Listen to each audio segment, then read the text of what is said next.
पारा धीरे धीरे बढ़ता जा रहा है। नेता प्रतिपक्ष जयराम ठाकुर ने सीएम सुक्खू पर तंज कसते हुए कहा है कि बीते घटनाक्रम के बाद हिमाचल प्रदेश में कांग्रेस बौखलाहट में है। उन्होंने कहा कि बार बार भाजपा पर सरकार को स्थिर करने का आरोप लगाया जा रहा है, जबकि सरकार की अस्थिरता का कारण उनके खुद के नेता हैं। नेता प्रतिपक्ष ने कहा कि मुख्यमंत्री को नैतिकता के आधार पर इस्तीफा दे देना चाहिए। नेता प्रतिपक्ष ने कहा कि मुख्यमंत्री के दाएं और बाएं और बैठे हुए नेताओं को भी यही आश्वासन पार्टी हाईकमान की ओर से दिया गया है। उन्होंने कहा कि सी वोटर सर्वे ने हिमाचल प्रदेश में 63% वोट बीजेपी को मिल रहे हैं और चारों सीटों पर भाजपा की जीत हो रही है। लोकसभा चुनाव 2024 के लिए कल पहले चरण का मतदान होगा। पहले चरण के मतदान में 21 राज्यों की 102 सीटों पर वोटिंग होगी, जिनमें तमिलनाडु की सभी 39 सीटों के अलावा राजस्थान की 12 और यूपी की 8 सीटों पर मतदान होगा। पहले चरण के लिए प्रचार के आखिरी दिन सभी सियासी दलों ने पूरे दमखम के साथ चुनाव प्रचार किया। पहले चरण के मतदान के लिए चुनाव आयोग की तरफ से पूरी तैयारियां की गई हैं। मतदान केंद्र के लेकर स्ट्रांग रूम तक सुरक्षा के पुख्ता इंतजाम किए गए हैं। लोकसभा चुनाव के लिए 7 चरण में वोटिंग के बाद 4 जून को नतीजे घोषित किए जाएंगे।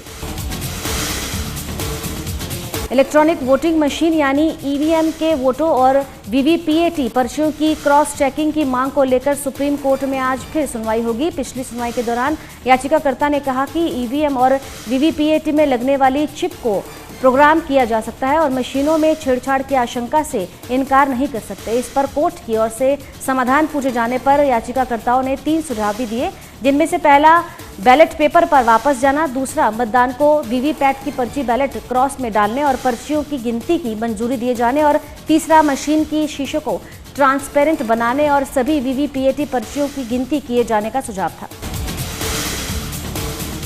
दिल्ली नगर निगम के मेयर और डिप्टी मेयर के चुनाव की तारीखों के ऐलान के साथ ही हलचल तेजी से होती जा रही है। इसी बीच आम आदमी पार्टी की तरफ से मेयर और डिप्टी मेयर के लिए उम्मीदवारों की घोषणा की गई है, जिसमें मेयर पद के लिए महेश कुमार खिंची को उम्मीदवार बनाया गया है। वहीं डिप्टी मेयर पद के लिए रविंद्र भारद्वाज के नाम की घोषणा हुई है। वहीं बता दें कि दिल्ली नगर निगम के मेयर और डिप्टी मेयर पद के लिए 26 अप्रैल 2024 को चुनाव होगा।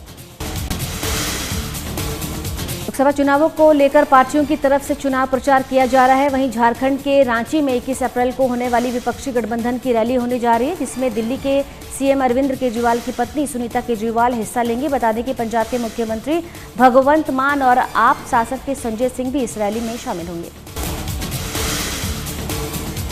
देश भर में लोकसभा चुनाव को लेकर सरगर्मियां काफी तेज हो गई हैं। वहीं पहले चरण के मतदान के लिए चुनाव प्रचार थम चुका है। बता दें कि पहले चरण के लिए 19 अप्रैल को देश भर में 102 सीटों के लिए वोट डाले जाएंगे। इसके लिए चुनाव आयोग ने भी पूरी तैयारियां कर ली हैं। इस बीच केंद्रीय गृह मंत्री अमित शाह गांधीनगर में आज रोड शो करेंगे और एक रैली को संबोधित करेंगे। गृह मंत्री अमित शाह अपने लोकसभा क्षेत्र गांधीनगर में शाम 7 बजे तक लगातार रोड शो करेंगे। गृह मंत्री ये रोड शो अपने लोकसभा क्षेत्र के सभी 7 विधानसभा क्षेत्रों में करेंगे।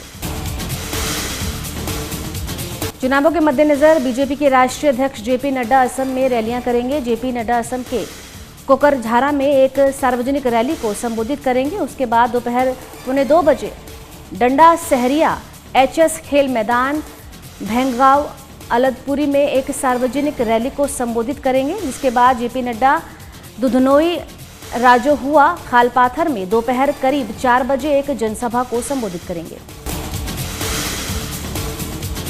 चंडीगढ़ में वेस्टर्न डिस्टर्बेंस एक्टिव होने के बाद आज से मौसम बदलेगा। मौसम विभाग के अनुसार 18 से 20 अप्रैल को कुछ स्थानों पर बूंदाबांदी की संभावना है। वहीं 19 तारीख को कुछ स्थानों पर बारिश भी हो सकती है। इस मौसम विभाग के अनुसार चंडीगढ़ के कुछ स्थानों पर गरज चमक के साथ 30 से 40 किलोमीटर प्रति घंटे की रफ्तार से हवा चलेगी और 20 तारीख के बाद इस वेस्टर्न डिस्टर्बेंस का असर धीरे धीरे कम होना शुरू हो जाएगा।